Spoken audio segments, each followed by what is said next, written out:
Hello, my project is based on determining the effects of airborne particulates on immune and barrier epithelial cell function.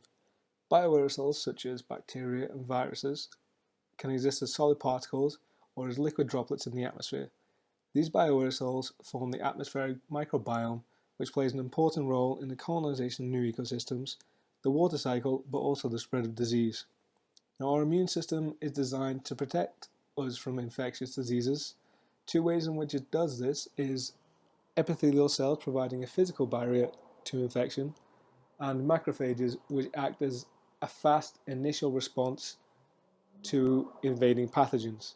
When these cells encounter pathogens, it triggers a damage response leading to the activation of the inflammasome and subsequent clearing of the infection.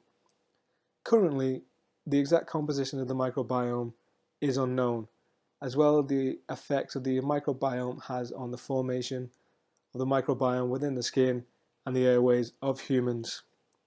As well as recently it has been shown that particulate matter can trigger a damage response, however it is not known if this then leads to the activation of the inflammasome. As such, this project will aim to examine the composition of the microbiome whilst also examining the effects of bioaerosols on the formation and activation of the inflammasome. Our hypothesis states that the airborne particulates will trigger a damage response leading to the activation of the inflammasome and subsequent inflammation of the cells. In order to test this, we will be sampling the microbiome and developing methods in order to sequence what is present in order to gain a clear picture of the exact composition of the microbiome. We will also be using computational models to examine deposition of bioaerosols within the airways to examine the role of the environmental microbiome on the formation of the microbiome of the skin and the airways.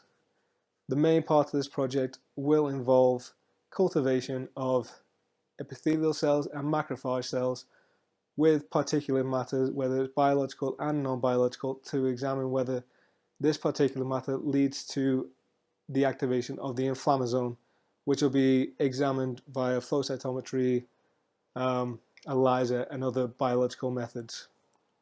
The main progress points will lead to us hopefully performing this test on animals in the future, as well as specifying an exact point in inflammasome activation.